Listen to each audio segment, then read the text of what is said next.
नमस्कार दोस्तों, कैसे हैं आप। तो हंसते रहिए, मुस्कुराते रहिए और इन्वेस्टमेंट बनाते रहिए, कारण इन्वेस्टमेंट तो लाइफ के लिए ज़रूरी चीज़ है। देखिए, मैं हर बार कहता हूँ हंसते रहिए, मुस्कुराते रहिए। मैं इसलिए कहता हूँ कारण पैसे, उस पैसे का क्या काम जो आपकी हंसी छीन ले, आपकी खुशी छीन ले, और उस पैसे का क्या use. What the goodness of earning lots even you don't time to enjoy with it. तो अपने पैसे का हमेशा सही तरीके से इस्तेमाल करें, गलत इस्तेमाल ना करें, और उतना ही काम करें जितने आप प्रेशर को झेल सकते हैं। कारण आप अपने परिवार को तभी खुश रख सकते हैं, आप अपने डिपेंडेंट को तभी खुश रख सकते हैं जब आप खुश रहेंगे। तो चलिए अब हम लोग आगे बातें करेंगे।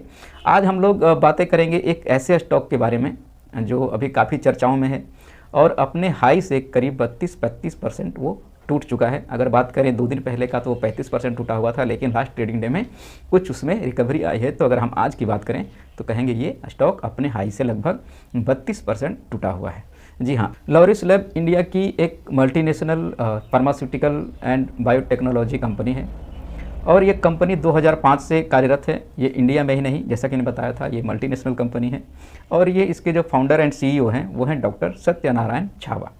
जी हाँ, जैसा कि मैंने पहले बताया था कि ये जो कंपनी है लॉरिस लैब, वो सिर्फ इंडिया में ही नहीं बल्कि इंडिया के बाहर भी कई देशों में काम करती है और ये मल्टीनेशनल कंपनी है और अच्छा काम करती है। आइए अगर हम इसके बात कर लें तो आज की अगर बात कर लें तो कंपनी की परफॉर्मेंस की, तो ये आज लगभग 1.21% रिटर्न देके बंद हुआ है। बहुत दिनों से ये कंपनी जो है डाउन ट्रेंड में चल रही थी और देखते हैं लगभग इसका 1 साल का अगर देखेंगे तो कंपनी का नेगेटिव रिटर्न ही आ रहा है। अगर इसका देखें 1 वीक का रिटर्न तो माइनस में है 7.5%। अगर इसका 1 मंथ का रिटर्न देखें तो 11.32% माइनस में इसका रिटर्न है। 1 ईयर का देखें तो माइनस में 18% रिटर्न दे रहा है। अगर देखें इसका वहीं तो 3 साल में तो कंपनी ने गजब का रिटर्न दिया है, 518% रिटर्न दिया है ये 3 सालों में, जो कि बहुत ही अच्छा है। अगर हम इसका 5 साल की बात करें तो कंपनी ने लगभग 304% का रिटर्न दिया है 5 सालों में।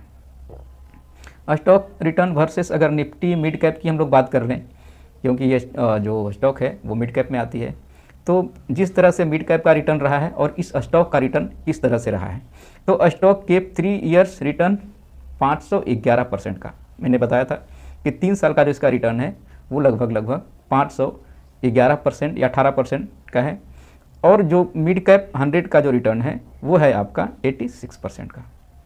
जी हाँ, मैं मिड कैप 100 की बात कर रहा हूँ, उससे कंपेरिजन कर रहा हूँ। दूसरा, अब आइए हम लोग कंपेरिजन कर लेते हैं stock return versus Nifty pharma. देखिए, ये सब चीज़ें आपको लोग नहीं बता पाएंगे। मैं चाहता तो आपके पास हर रोज़ आता और हर घंटे एक नया स्टॉक लेके और आपको उसका टारगेट प्राइस और नीचे का 2-3 रुपये का एसएल देके आराम से अपने व्यूअर बढ़ा लेता और ऐसे ऐसे थंबनेल डालता कि आप उस वीडियो को क्लिक करके ज़रूर देखते हैं। लेकिन मैं चाहता हूं कि आप किसी की बातों में ना आके, मैं जैसा हर वीडियो में बोलता हूं कि ट्रेडिंग हमेशा आप अपने मर्जी से करिए, अपने दिमाग से करिए। हाँ, देखिए सुनिए ज़रूर, कारण कि जब तक आप घटनाओं को जानेंगे नहीं, न्यूज़ को समझेंगे नहीं, तो फिर उस पर ट्रेड कैसे करेंगे। लेकिन डिसीजन ये आपका खुद का होना चाहिए और मैं चाहता हूँ कि आप उस वैसे बने, इन्फॉर्मेशन गैदर करें, कहाँ से इन्फॉर्मेशन मिलता है उसको गैदर करें और आप खुद से ट्रेडर मतलब बने और ट्रेडिंग करना शुरू करें, ना कि कहीं सुनी बातों में आके आप कहीं ना कहीं फंस जाइएगा। अब आइए हम लोग इसको कंपेरिजन करते हैं stock return versus Nifty pharma. Nifty pharma का स्टॉक है। अब हम देख लेते हैं कि निफ्टी फार्मा कितना रिटर्न दे रहा है 3 सालों में और इसने कितना रिटर्न दिया है। तो निफ्टी फार्मा दिया है 3 सालों में रिटर्न 60% का, और जबकि हमने बताया इस स्टॉक का रिटर्न रहा 3 सालों में 511 में 511 और 518 इसलिए बोल रहा हूँ कि 2 दिन पहले मैंने डेटा दिखाया था तो उस टाइम 511 था, लेकिन आज जब मैंने चेक किया तो 518 दिखा रहा था। तो और कोई बात नहीं है, इसीलिए इतना रिटर्न मैं कहीं 511 कहीं 518 बोल दे रहा हूँ। अब आइए इसकी जरा हम फिनेंशियल देख लेते हैं। तो फिनेंशियल देखिए, इसका 2019 में बात करें तो कुछ खास नहीं था और कंपनी लगभग नाम मात्र की प्रॉफिट में थी। 2020 की अगर बात कर लें तो कंपनी हल्के से प्रॉफिट में आ पाई थी। 21-22 की बात करें तो हाँ, इसके जो रेवेन्यू और प्रॉफिट हैं वो बढ़ने शुरू हुए 2021-22 से। देखिए, हम लोग इतना चीज़ देखते आ रहे हैं, आपको कहाँ लगा कि इस स्टॉक में कोई बुराई है? सब कुछ अच्छा चल रहा है, अपने सेक्टर में अच्छा रिटर्न दे रहा है, निफ्टी मिड कैप से कंपेरिजन करें इसमें बहुत अच्छा रिटर्न दे रहा है। अगर 3 सालों के रिटर्न देखें तो 518% है, बहुत अच्छा है। हाँ, अगर एक चीज़ देखें तो कंपनी का जो 1 साल का रिटर्न है, चाहे वो 1 वीक का देखें, 1 महीने का देखें या फिर 1 साल का देखें, इसमें कंपनी कंटिन्यू निगेटिव रिटर्न दे रही है। मतलब कंपनी का जो इस साल है, जो करंट ईयर है, वो इसके लिए अच्छा नहीं है। मेरी बातों पे गौर करते जाइएगा, फिर हम लोग लास्ट में इसका एक सार निकालेंगे, तब हम लोग डिसीजन लेंगे कि ये स्टॉक में क्या करें, बने रहें, एग्जिट कर जाएं, या फिर नए लोग इस स्टॉक में क्या करें। हम इस स्टॉक के फिनेंशियल भी देख लिए, लगभग इसके पिछले 2 सालों से इसके फिनेंशियल काफ़ी अच्छे तरीके से सुधर रहे हैं। इसका फिनेंशियल ट्रेंड भी लगातार बढ़ते क्रम में है, अभी तक सब कुछ ठीक चल रहा है। तो स्टॉक में क्या कमी है, आइए अब हम देखते हैं इसके बैलेंस शीट, शायद कुछ बैलेंस शीट में मिल जाए। बैलेंस शीट की अगर बात करने तो सॉरी, फिनेंशियल ईयर 21 में इसके जो टोटल एसेट्स है वो 5,750 थे, और वो फिनेंशियल ईयर 22 में आके 6,968 हो गए, यानी इसके जो एसेट्स हैं वो भी बढ़े हैं 21-22 में।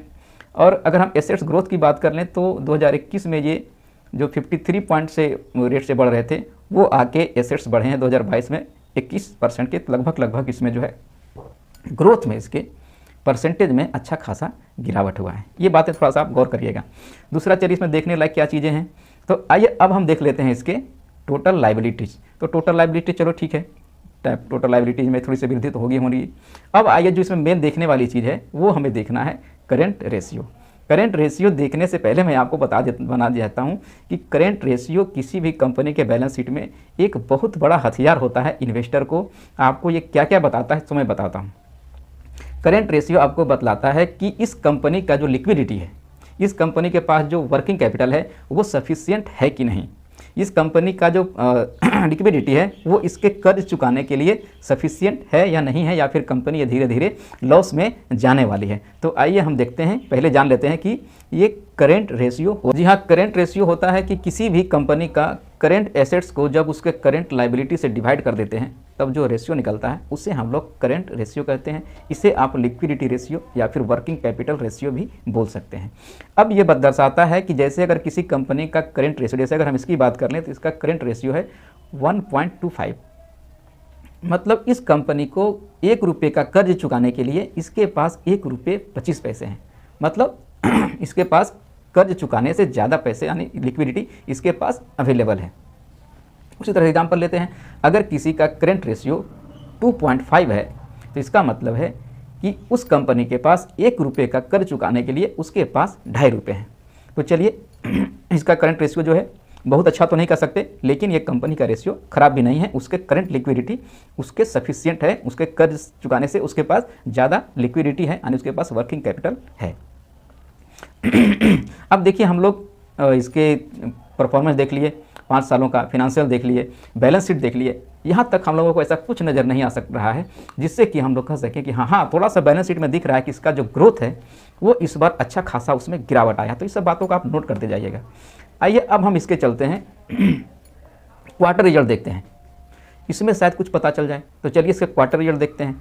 तो क्वार्टर रिजल्ट में अगर देखने के लिए हम लोग जाते हैं तो सबसे पहले हम देते हैं टोटल इनकम ग्रोथ परसेंटेज में देख लें। तो देखिए इसका जो मार्च का क्वार्टर था, मार्च के क्वार्टर में था इसका 37.91 यानी 38% के करीब ग्रोथ कर रहा था। अगर हम जून की बात करें तो जून क्वार्टर में ये घट के हो गया 8.03%। देखिए काफ़ी बड़ी गिरावट आई है। और उसके बाद अगर हम सितंबर जो अभी क्वार्टर अभी क्लोज हुआ है मतलब पिछले महीने, उसकी अगर बात करें तो इसमें ये घट के हो गया 2.36%। और हम बताए थे उसमें भी बैलेंस शीट में भी इसके एसेट्स ग्रोथ में कमी आ रही है और यहाँ भी जो है इसके ग्रोथ में कमी दिख रही है। तो ये बातें जो होती है कंपनी के लिए चिंता करने वाली होती है कि कंपनी का जो ग्रोथ है अचानक से इतना घटने क्यों लगा है। अगर हम इबिडिटा देखने की बेहतर होगा कि हम लोग इबिडिटा से बेटर डायरेक्ट हम लोग पैट देख लेते हैं यानी प्रॉफिट आफ्टर टैक्स देख लेते हैं। तो प्रॉफिट आफ्टर टैक्स की अगर बात कर लें तो अगर हम मार्च क्वार्टर में देखते हैं तो ये 46.3 था है ना % था और वो घट के हो गया जून में 9.2। अगर हम सितंबर क्वार्टर की बात कर लें तो ये चला गया है माइनस में। जी हाँ, मतलब प्रॉफिट आफ्टर टैक्स ये चला गया है माइनस में। अब देखिए जो बातें हम लोगों को फिनेंशियल देखने से समझ में नहीं आई थी, जो बातें हम लोगों को क्लियर नहीं हो पा रहा था बैलेंस शीट देखने से, वो बातें क्लियर हो गया हमें क्वार्टर रिजल्ट देखने से। इसलिए मैंने इससे पहले वीडियो बनाया था, उसमें साफ साफ कहा था कि हमें क्वार्टर रिजल्ट क्यों देखना चाहिए। क्वार्टर रिजल्ट ऐसी बहुत सारी चीज़ें होती हैं जो आपको रिफ्लेक्ट कर देती है, जो कि बैलेंस शीट में ढका हुआ रहता है, बैलेंस शीट में आप उसको पकड़ नहीं पाएंगे। मैंने ये कहा था कि क्वार्टर रिजल्ट आपको बिजनेस का मैकेनिज्म बता देता है। चलिए, इस पर मेरा डिटेल का वीडियो बना हुआ है। देखिए, अब बात आती है कि इस स्टॉक में अब क्या करना चाहिए। देखिए, मैं किसी भी श्रोता को खरीद और बाई के लिए मैं टिप्स नहीं देता हूं, और ना तो ये आपके लिए है। बस मैं आपको अपनी जो बातें हैं वो रखता हूं और आपको मैं जानकारियां देता हूं। तो प्लीज़ जो आपको खरीद और बिक्री करना है वो हमेशा अपने समझ से करिएगा। लेकिन अब बात आती है कि अगर मेरे जैसा इन्वेस्टर होता तो इस वक्त इस स्टॉक में क्या करेगा। तो देखिए, जैसा कि मैंने पहले बताया कि इसके आने वाले क्वार्टर के रिजल्ट अभी और ख़राब आने की संभावना है, और कोटक जैसे अभी और कई ब्रोकिंग हाउसेस इसको डाउनग्रेड करने वाली है।